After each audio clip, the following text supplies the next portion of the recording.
네, 안녕하세요. 바이블 텔링 쿨링거 프레셔스 루아입니다.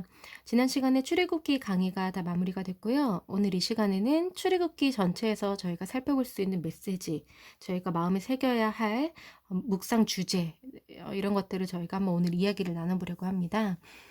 저희가 출애굽기에서 캐치할 수 있는 중요한 주제에 대해서 한 7가지 정도로 오늘 이야기를 나눠보려고 하는데요. 첫 번째는 하나님의 방식입니다. 하나님이 일하시는 스타일, 하나님이 역사하시는 그런 방식. 저희가 출애굽기에서 알 수 있는 하나님의 방식은 사람이 이해할 수 없는 방식으로 일을 하신다는 건데요. 하나님께서 아브라함에게 땅과 후손의 약속을 주셨어요. 그래서 아브라함에게 마침내 이삭이라는 아들을 낳게 하시고 이삭에게 두 아들 에서와 야곱, 그리고 그 약속은 야곱을 통해서 흘러내려가서 야곱이 12아들들을 낳았고요. 그리고 12아들 중에서 요셉이 애굽으로 팔려가서 그곳에서 총리가 되어서 가족들을 다 초청하는 내용으로 창세기가 마무리가 됐습니다. 마침내는 그 요셉의 초청으로 야곱의 일가족 70여 명이 애굽으로 내려가게 되면서 애굽 땅에서 400년 동안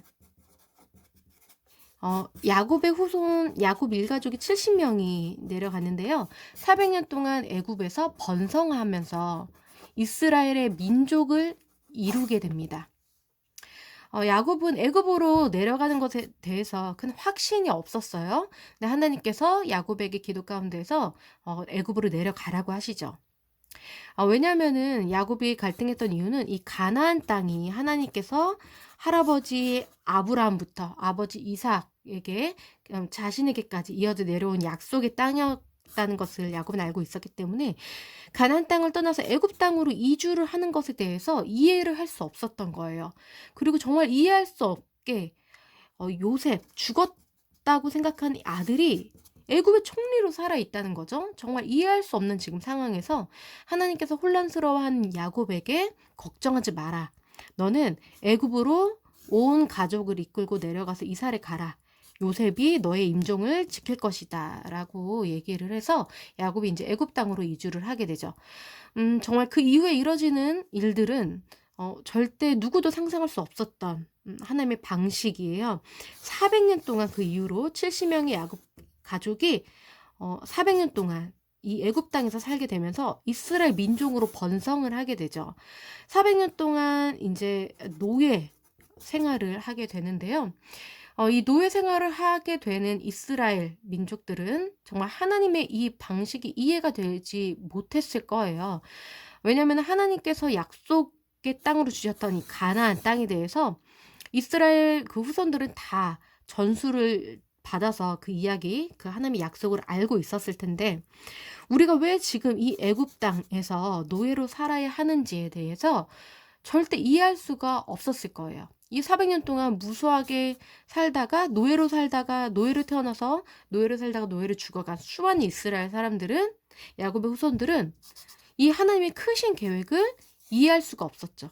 400년 무척 긴 시간 동안 하나님의 계획이 점차적으로 느리게 이루어져 왔기 때문에 이 사이에 살았던 이스라엘 후손들은 하나님의 크신 계획을 거시적으로 볼 수 있는 그런 이해력이 있을 수가 없었던 거죠.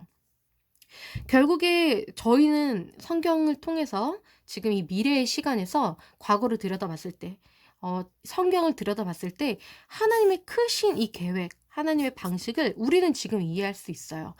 하나님께서 애굽 땅으로 이주시키신 이유에 대해서 이 애굽은 하나님 입장에서는 이스라엘을 야곱을 한 민족으로 번성시키기 위한 그런 최적의 장소였어요. 어머니의 자궁과 같이 400년 동안 이 야곱의 일가족 그냥 70여 명에 불과한 한 가족을 민족으로 키워서 탄생시키기 위한 어머니의 자궁과 같은 역할을 하는 그런 땅이었다는 거죠. 왜 가나안 땅은 그러한 땅이 될 수 없었느냐?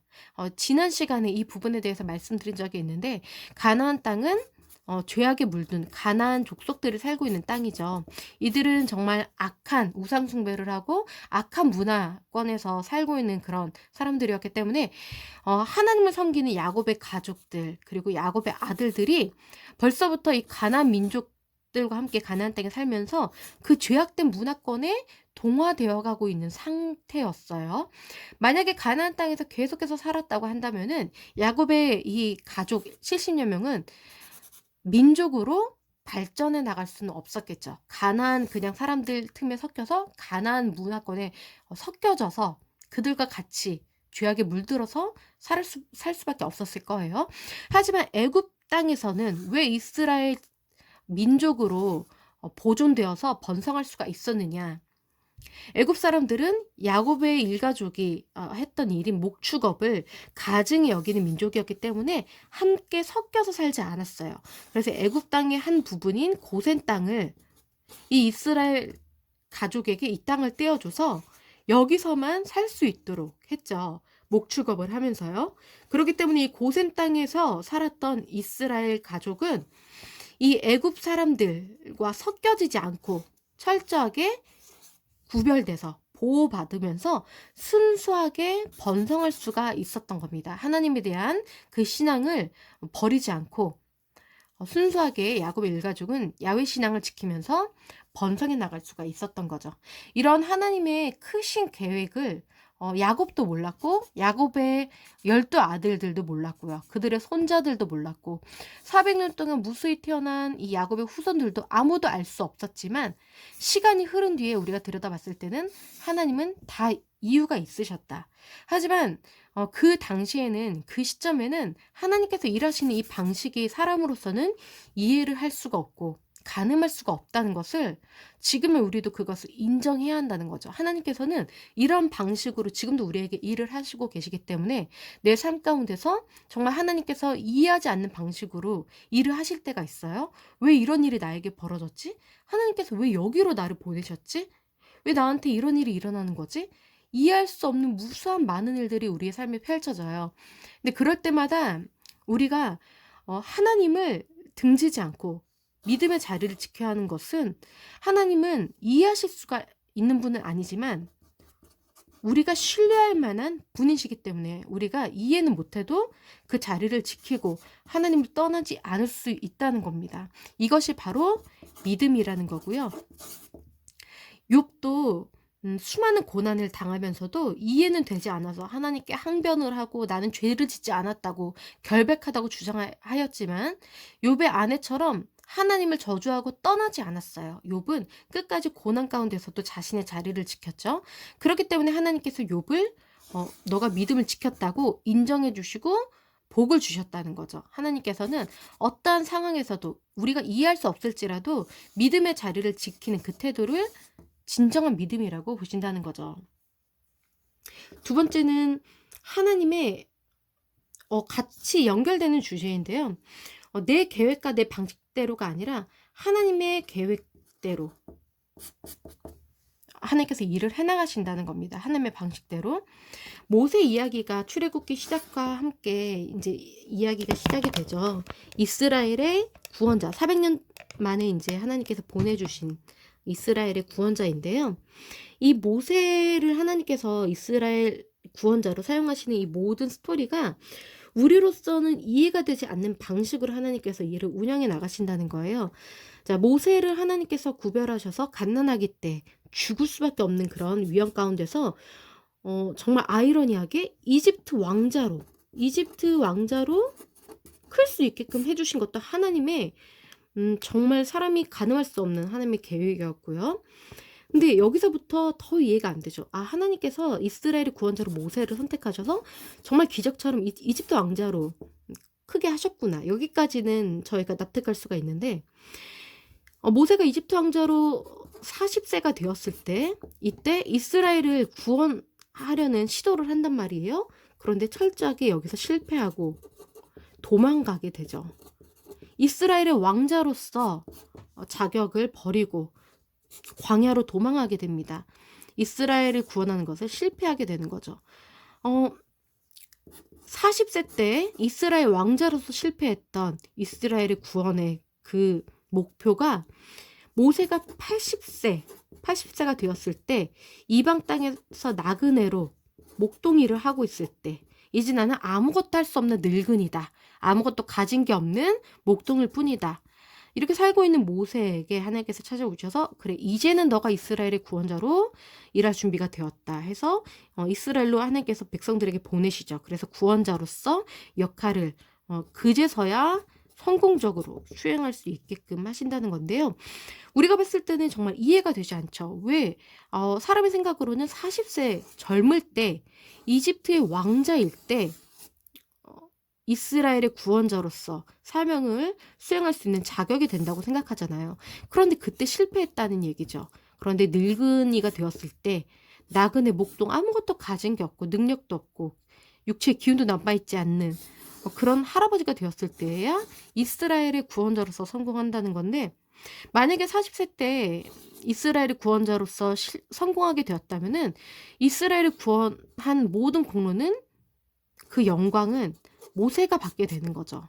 역시 모세가 40세 젊은이로서 이집트 왕자였기 때문에 이스라엘을 400년 노예 생활에서 구원을 받을 수 있었구나 하고 모세가 추앙을 받게 되는 거고, 모세도 스스로 내가 구원자로서 칭찬받을 만하고 영광 받을 만하다라고 생각했을지도 몰라요. 하지만 80세 나그네 목동이었던 모세가 이집트에서 이스라엘을 구원해냈을 때에는 그 누구도 모세의 능력 때문이라고 생각할 수가 없었을 거예요. 이렇게 아무 힘이 없는 한 사람을 구원자로 사용하셨을 때에야 오직 하나님께서 영광을 받으실 수 있는 조건이 되셨다는 거죠. 하나님의 방식과 하나님의 계획은 정말 사람이 아무리 자기가 할 수 있다고 자신만만하는 조건이 있을지라도 그때 사용하시는 게 아니라, 하나님은 모든 힘을 다 빼게 하시고 모든 의지할 수 있는 조건들을 다 없애시고 정말 겸손해졌을 때야, 그리고 온유해졌을 때야, 하나님께 온전히 순종할 태도가 되었을 때야 하나님의 일을 수행하게 하심으로써 온전히 하나님께서만 영광을 받게 되신다는 거죠. 우리 삶에서도 그런 일들이 많이 있어요.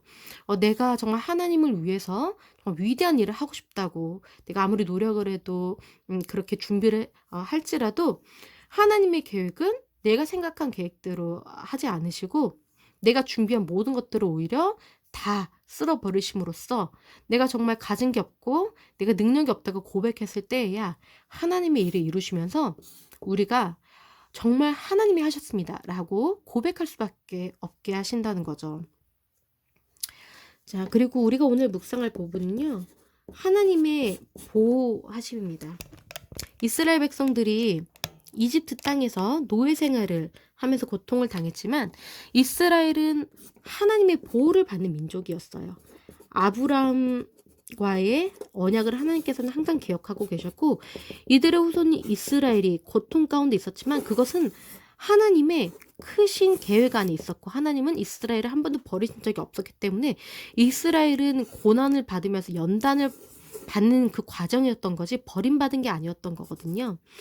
그래서 이스라엘은 정말 힘들었지만 항상 하나님의 보호 아래 있을 수가 있었는데, 그것이 극명하게 드러나는 그 부분이 애굽의 10가지 재앙 사건입니다. 애굽은 그때 대제국이었죠. 이 통치자가 바로였는데요. 바로는 정말 세상의 모든 권력을 쥔 그런 무지막지한 권력자였는데, 이 바로가 하나님께서 이제 일하기 시작하시면서 재앙을 내리실 때에는 정말 속수무책으로 당할 수밖에 없는, 정말 일개한 흙덩이 인간에 불과한 그런 무능력한 모습을 보여주면서 자신의 백성인 애굽 백성들을 구원해내지 못하는 연약한 모습을 보여줘요. 그런데 오히려 하나님의 백성인 이스라엘은 이 하나님께서 내리시는, 이 애굽 땅에 내리시는 이 대재앙으로부터 온전히 보호받는 내용이 이제 담겨져 있죠. 9가지 재앙에서 이스라엘은 전혀 아무 해도 당하지 않고 철저하게 하나님께 보호를 받습니다. 근데 이 땅에 사는 애굽 사람이든 이스라엘 사람이든 모두 당하는 재앙은 죽음이에요. 그건 이 땅에 사는 사람이라면 누구나 당할 수밖에 없는 재앙인데, 이 죽음이라는 재앙은 이스라엘도 당할 수밖에 없는 그런 재앙인 거예요. 하지만 하나님께서는 속죄의 피, 어린 양의 피를 이스라엘 백성들에게 어린 양의 피를 문지방에 바르라고 명령을 하셨고요. 그 명령을 따라서 순종해서 어린 양의 피를 문지방에 바른 이스라엘 모든 백성들의 집안의 장자들은 죽음을 피하고 죽지 않고 살아날 수가, 생명을 유지할 수가 있었다는 거죠. 이것은 정말 하나님의 그 보호하심 아래 이스라엘이 거하고 있다는 증거가 되는 사건이었다는 거고요. 우리도 예수 그리스도를 믿는 그리스도인으로서 이 세상의 모든 재앙과 저주와 고난이 이 세상에는 다 있는데, 우리도 그리스도인이지만 그런 질병과 사건과 사고에 우리가 고난을 당하고 힘든 그런 일들에 휩싸일 수가 있어요. 하지만 우리는 하나님의 보호를 받는 그리스도인이라는 거고요. 가장 중요한 거는 우리도 피할 수 없는 죽음에서 우리 그리스도인들은 우리의 죄를 대신하셔서 피를 흘려주신 예수 그리스도의 피를 의지하고 그 보혈의 피를 믿는 그리스도인이기 때문에 우리는 그 믿음을 통해서 죽지만 죽지 않고 영원히 살 수가 있다는 거죠. 우리는 영원한 생명을 얻는다는 겁니다. 이것을 애굽 사람, 세상으로 표현되는 그 애굽 세상 사람들은 모르기 때문에 우리는 이 영생, 예수 그리스도의 보혈, 예수 그리스도가 우리의 구원자 되심을 알릴 의무가 있다는 거죠. 그래서 모든 사람들에게 이 정말 저주받고 힘든 고통스러운 세상에 살면서 하나님의 보호하심 안으로 들어와라. 예수 그리스도의 보혈, 예수 그리스도의 대속하심을 믿고 영원한 생명을 받으라 라는 이 복음을 증거하는 그리스도인으로 살아야 한다는 거죠. 그 다음 저희가 묵상할 부분은 하나님과의 우리가 언약을 맺은 하나님께 속한 백성이라는 겁니다. 이스라엘은 시내산에서 하나님께 율법을 받죠. 하나님의 말씀을 수여받게 되는데요. 이것은 즉 하나님 나라의 법을 받은 거고요. 이 법을 지키는 국민, 백성으로서의 의무가 생겼다는 거예요. 그러니까 이 세상에 많은 민족들이 있어요. 그런데 이 중에 이스라엘이라는 한 민족은 매우 특별해서 많은 민족들은 자기 나라의 법들을 지키는 그 나라에 속한 국민들이지만 이스라엘은 이 세상에 속한 어떤 제국, 어떤 나라에도 속하지 아니하고 오직 하나님께서 주시는 하나님의 법을 받아서 이 법을 따르는 하나님 나라의 백성이라는 겁니다. 그래서 이 모든 민족 중에서 하나님께서 이스라엘을 택하셔서 하나님께 속한 온전한 하나님의 백성으로 세우셔서 모든 민족들에게 생명이 흘러가게끔 하는 그런 장자된 민족으로 세우셨다는 거예요. 이 시내산에서 하나님과 정식으로 언약을 체결하는 거예요. 하나님께서 너희 이스라엘은 나의 백성으로 내가 삼겠다 하시면서 법을 주신 거고요. 이스라엘은 저희가 하나님을 왕으로 모시는 하나님 나라의 백성이 되겠습니다. 하나님 나라의 법을 지키는 그런 하나님의 백성이 되겠습니다 하면서 정식으로 언약을 맺은 거예요. 그래서 십계명을 주신 거고요. 이 말씀을 받으면요, 이 법을 받았다는 건요, 법을 지킬 책임이 발생한다는 거고요. 이 얘기는 법을 지키는 책임을 다하지 않고 법을 어길 시에는 처벌, 그 대가가 뒤따른다는 거고요. 이 이스라엘은 하나님의 백성으로서 특권을 받았기 때문에 만약에 이 하나님의 말씀을 잘 지키는 책임을 잘 수행할 시에는 모든 민족에게 복이 되는 특별한 그런 특권을 받은 민족이 된다는 거죠. 우리도 하나님께 속한 하나님의 특별한 백성입니다. 이 세상에 정말 다른 신을 섬기는 많은 사람들이 있고 돈과 권력과 내가 너무 사랑하는 어떤 사람이나 하나님보다 내가 섬기는 수많은 것들을 우상으로 가지고 있는 이 세상 사람들 가운데서 우리는 하나님만을 오직 나의 왕으로 삼겠습니다. 그렇게 선언하고 하나님의 법, 하나님의 말씀 대신 예수 그리스도를 따르는 하나님 나라의 백성이라는 거예요. 그렇다면은 우리가 예수 그리스도를 따라서 하나님의 말씀, 즉 하나님을 사랑하고 이웃을 사랑하는 그 말씀을 지킬 책임이 발생한다는 거고요. 이 책임을 다 이행할 그런 의무가 있다는 거죠. 하나님께서 이스라엘을 구원해 주실 때는, 출애굽시켜 주실 때는 100% 하나님께서 하신 거예요. 이거는 이스라엘이 법을 잘 지켜서 해 주신 게 아니고요. 이스라엘이 특별히 다른 민족보다 의로워서 해 주신 것도 아니에요. 그것은 하나님께서 전적인 은혜로 이스라엘을 그냥 택하신 거예요. 아브라함이 착해서 택하신 것도 아니고요. 하나님께서 그냥 은혜로 아브라함을 택하신 거예요. 하지만 하나님과 정식으로 이렇게 언약이 체결된 이후에는 우리에게도 책임이 발생한다는 거죠. 어떤 책임이요? 순종할 책임.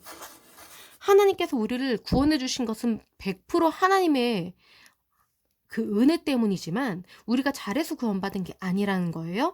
우리가 구원받은 거는 100% 예수 그리스도 덕분에 우리가 은혜를 받은 거지만, 구원을 받은 거지만, 구원받은 그리스도인이 된 이후에는 우리가 순종할 책임이 생긴다는 거죠. 만약에 우리가 예수님의 공로로 구원을 받았지만 구원받은 사람답지 않게 말씀을 지켜 행하지 않고 여전히 죄를 짓는다면은 그것은 예수님을 따르는 자로서 합당하지 않은 태도라는 거죠. 하나님의 백성이라고 할 수가 없다는 거죠. 이스라엘도 이렇게 언약을 맺은 다음에 우상 숭배를 하는, 금송아지를 섬기는 그런 죄를 범해서 하나님의 진노를 불러일으키고 그 대가는 죽음의 심판이었어요. 아무리 언약을 맺고 구원하심을 받았어도 언약을 맺은 이후에 이 말씀을 지켜야 하는 의무를 행하지 않는다면은 그것은 진정한 믿음이 아니기 때문에 믿음으로 구원받는 그리스도인의 영생의 복을 누릴 수가 없게 된다는 거죠. 이스라엘 1세대는 그래서 결국에는 약속된 땅에 들어갈 수가 없게 되었잖아요. 우리도 언약 맺은 예수 그리스도를 통해서 구원받은 그 언약 백성답게 그 말씀을 지키면서, 즉 말씀 대신 예수님을 붙들고 예수님을 따라서 예수님처럼 삶을 살아냄으로써 하나님의 백성다운 모습을 보여드려야 한다는 겁니다. 그렇게 되면은 그 다음에 이제 저희가 생각할 부분이 바로 하나님의 인도하심 그리고 함께 하심인데요. 하나님께서는 이 언약을 맺으시고 이스라엘 백성들을 그 광야 생활 가운데서 그 길을 인도하시고 먹을 것을 공급해 주시면서 보호를 해 주시는데요. 구름 기둥과 불 기둥으로 가야 할 길을 친절히 계속해서 인도를 해 주십니다.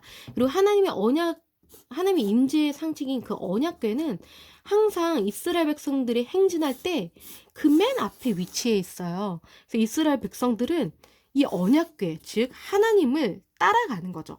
하나님이 이쪽으로 가시면 이쪽으로 따라가야 되고요. 하나님이 이쪽으로 가시면 이렇게 따라가야 되는 거예요. 하나님의 백성은 자신의 뜻대로, 자신의 생각대로, 자신의 마음대로 길을 가는, 인생길을 걷는 것이 아니라 하나님께서 걸어가시는 대로, 하나님께서 가라고 하시는 대로 그 뒤를 따라가야 되는 그 백성이 바로 하나님의 백성이라는 거고요. 하나님께서 이 멈추시는 때에는 항상 이스라엘은 1년이고 2년이고 그곳에 멈춰 있어야 됐고요. 하나님께서 떠나실 때에는, 이제 가라고 하실 때에는 아무리 피곤해도 일어나서 하나님의 언약궤를 따라서 이동을 해야 되는 겁니다.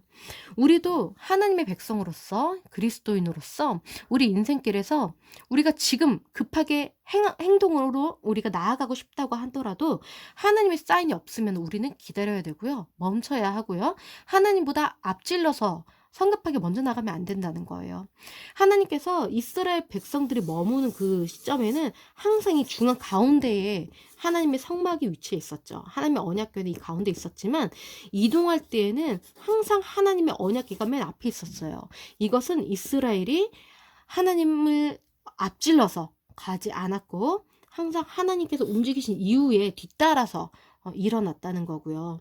항상 이 진영 한가운데 하나님의 언약궤가 있다는 것은 하나님의 그 성막에 그 구름이 내려앉을 때에는 이스라엘이 머물러 있는 기간인 거고, 그 구름이 떠오를 때에는 이제 이동을 해야 할 때인 것을 하나님께서 이걸 신호로 보여주셨는데, 이스라엘은 항상 그 가운데 있는 성막을 지켜보면서 하나님의 때를 분별했다는 거죠. 아직은 우리가 오늘도 머물러야 하는 날이구나. 오늘은 구름이 떠올랐으니 하나님께서 이제 사인을 주셨으니 떠날 때구나. 이것을 분별하는 것까지가 우리가 해야 할 일이라는 거죠. 우리가 항상 생각하고 분별해야 될 것은 지금 이렇게 행동하는 게 맞는가? 이게 아니고 지금 하나님께서 행동하라고 하시는가? 하나님께서 멈추라고 하시는가? 이것을 우리가 늘 기도를 통해서 분별해야 하고 말씀을 통해서 그것을 깨달아야 한다는 겁니다. 그리고 이 성막 부분이 출애굽기에서 굉장히 중요하게 다루어지는 주제인데요. 이스라엘 가운데에 하나님께서 항상 이스라엘과 항상 함께 하신다는 그 가시적인 상징이 바로 이 성막이에요.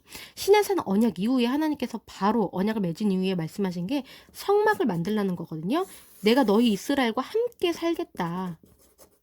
하나님께서는 이 시내산 꼭대기에 머물러서 모세랑만 단둘이 이제는 얘기하지 않으시고 산으로부터 높은 곳에서 내려오셔서 이스라엘 백성들 한가운데에 사시겠다는 거예요.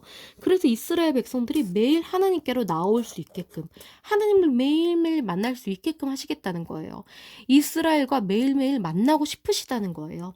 그래서 하나님께서는 아침 저녁으로 대제사장을 통해서 이스라엘이 하나님께 나아오게 하시면서 관계를 매일매일 갖기를 원하셨어요. 지금도 하나님께서는 우리와 관계를 매일매일 친밀하게 갖기를 원하십니다. 우리는 매일매일 아침 저녁으로 매일 순간 하나님 앞으로 나아가면서 하나님과 함께 살아가야 하는 거예요. 하나님께서 이스라엘 중에 내려오셨다는 거는 굉장히 이스라엘, 즉 우리를 너무나도 사랑하신다는 거고요. 결국에는 이후에 하나님께서는 예수 그리스도를 이 땅에 보내시면서 예수님께서 우리 사람들 가운데에 함께 사셨어요. 하나님의 아들이신 예수 그리스도께서 사람들과 함께 생활하시면서 그토록 사람들을 얼마나 사랑하는지를 직접 몸으로 보이셨다는 거죠. 그리고 출애굽기에서 저희가 중요하게 생각해 볼 주제가 바로 이 믿음인데요.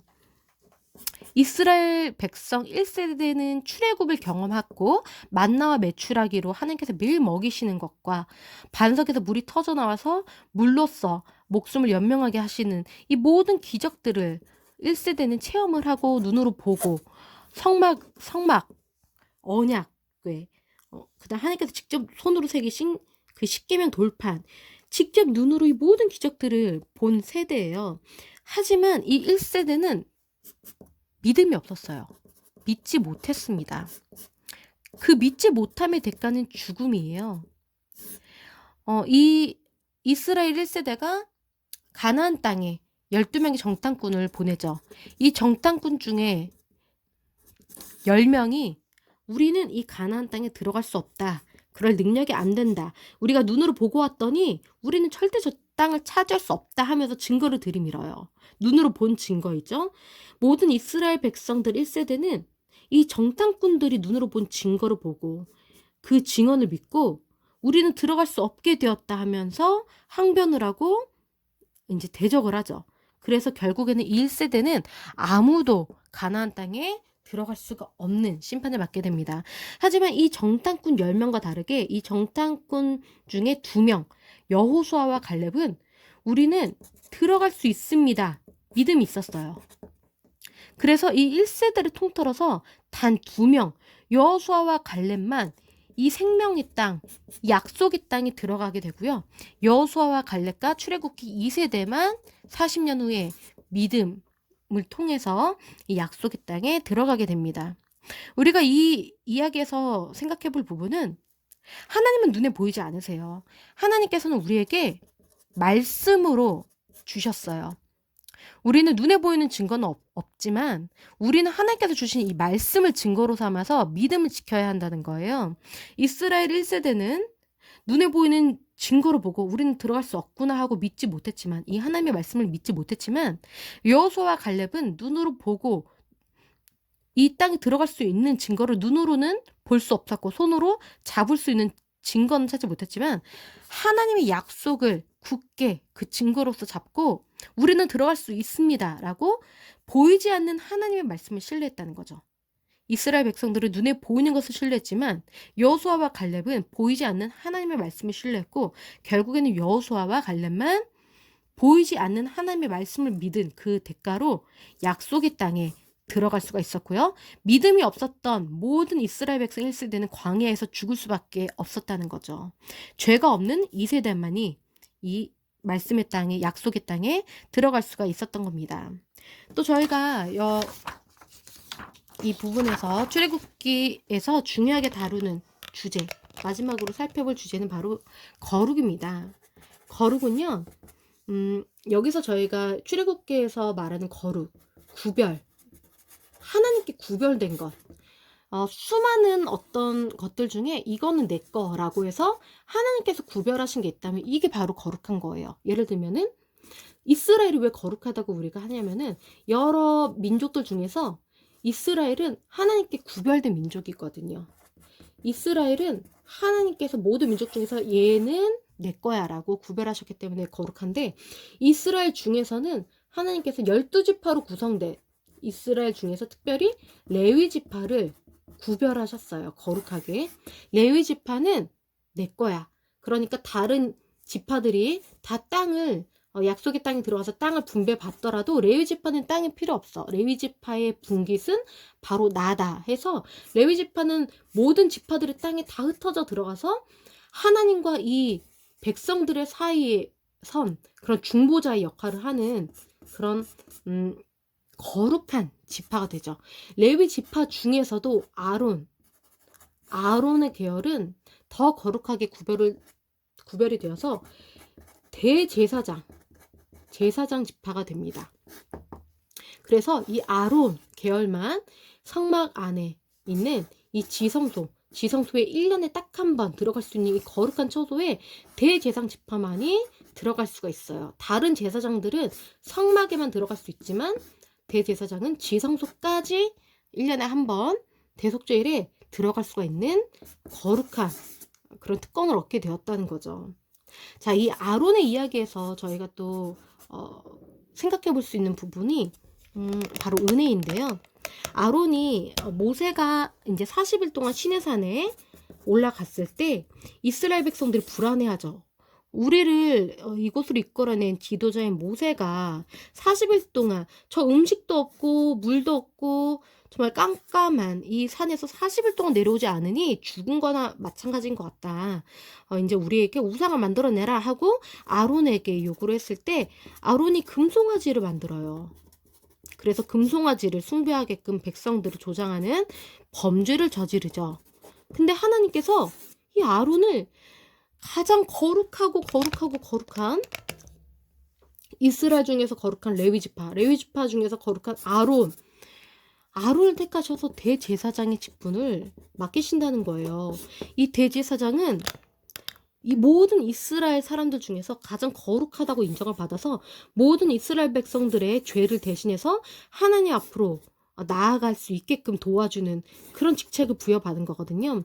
이스라엘 백성들이 이제 자신의 죄를 대신할 그런 제물을 가지고 오면은 대제사장이 이제 그것들을 도축해서 하나님께 대신 제사를 올려주면서 당신은 이제 정하여졌습니다라고 선언하면서 하나님께로 나아가서 이 백성을 위해서 중보하고 백성들에게는 하나님의 말씀을 대언하는 그런 정말 백성들에게는 하나님을 대신하고 하나님께는 백성들을 대표하는 그런 가장 거룩한 대제사장의 직분을 아론에게 맡기셨다는 거죠.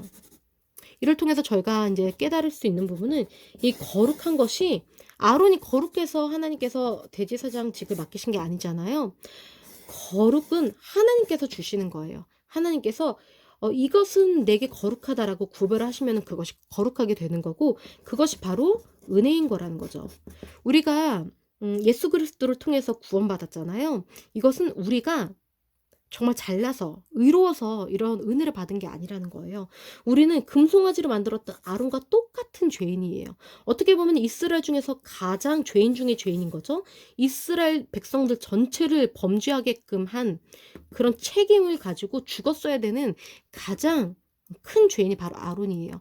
그런데 이스라엘 백성 중에서 가장 큰 죄를 저지른 아론을 이스라엘 중에서 가장 거룩한 대제사장으로 등극시키셨다는 거예요. 그것은 아론이 잘난 게 하나도 없는데 하나님의 100% 하나님의 은혜로 아론을 대제사장으로 삼으셨다는 거죠.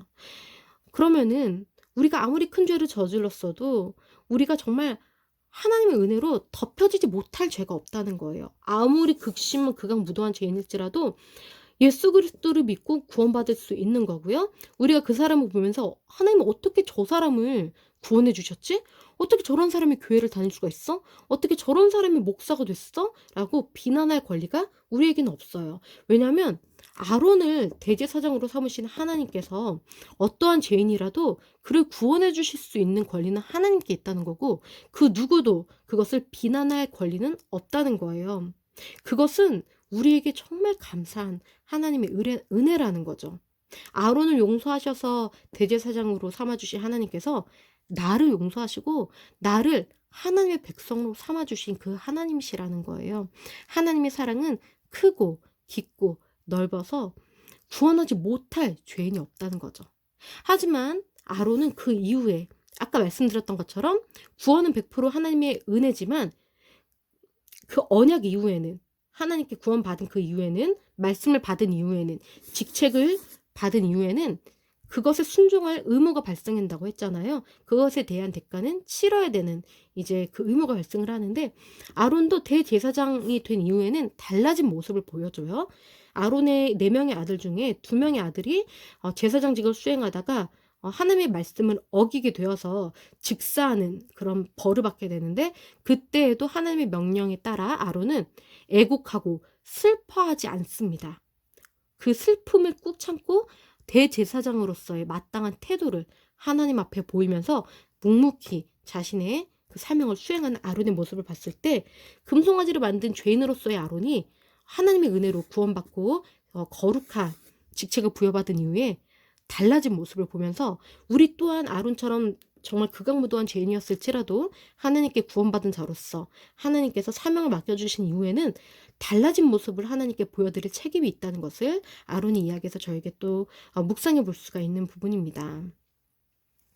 네, 저희가 출애굽기를 이제 연구를 하면서 항상 거룩하신 하나님께서 그 거룩을 우리에게 부여해 주셨다는 거, 우리를 구별해 주셔서 거룩한 사명을 주셨고, 다른 사람들에게 이 하나님의 크신 은혜를 전할 책임을 부여를 해 주셨다는 것을 우리가 기억하면서 감사하고, 또 이스라엘 가운데 성막을 만들게 하셔서 함께 거하셨던 하나님께서 우리의 심령 가운데도 성령을 보내주셔서 늘 성령을 통해서 성령께서 우리와 항상 함께 하시기를 원하시는 그 하나님의 마음을 따라서 우리도 매일 하나님의 앞으로 나아가서 늘 하나님과 교제를 하고 하나님과 친밀한 관계를 가져야 한다는 이 부분을 늘 묵상하고 우리가 삶으로 실천하면서 하나님을 기쁘시게 해드리는 그리스도인의 삶을 살았으면 좋겠습니다.